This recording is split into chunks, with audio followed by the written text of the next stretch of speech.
Hey Cheryl, how you doing? I got you a couple stretches here. Thought maybe a video would be the best way to do this. First stretch we're going to do is yoga pigeon. So yoga pigeon, all you're going to do is put yourself in a kind of in a plank position. You're going to bring one leg forward and cross it underneath you as close as you can get to a 90-degree angle underneath you. From then you're going to drive your hips to the ground, lay down like so. You feel a big stretch in your hip. You want to hold this for about 30 seconds to a minute. Notice my hips are pressing down, but my foot is climbing up to try to get it to 90 degrees. If it's back a little bit, that's fine, but I want you to kind of work that leg forward like this, driving your hip into the floor. So if you spend about 30 seconds or a minute on each side, that should be good. The next stretch I want you to do is I want you to put your feet about shoulder width apart. You're going to grab onto your toes and pull yourself into the bottom of a squat. If you want to see from the side, notice my hips are getting below my knee, pulling myself down, sitting in the bottom of a squat. You want to sit here for, a minute, 2 minutes should be good. Notice your hips opening up.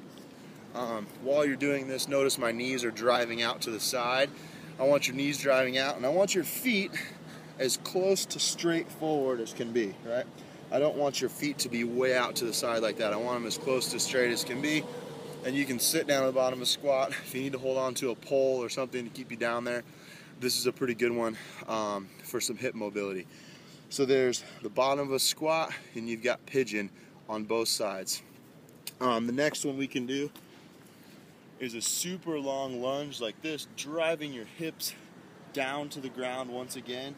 You should feel a stretch in your hamstring on the leg that's forward, which is the back side of your leg, and then the hip flexor in the leg that's behind.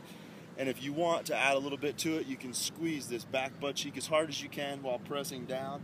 It'll open up that hip a little bit more. You can spend about a minute or two on each side in this stretch as well. It's a pretty good one. And then my favorite stretch for a little spinal mobility, you start in the seated position, roll your feet back behind your head. Then you come up into a hamstring stretch of any sort. If you want to see that from a better angle, go from here, roll back behind your head, then up into a hamstring stretch. The point of this is more in the rolling. It's not as much in the feet back over your head or the stretch up here. It's to mobilize your spine.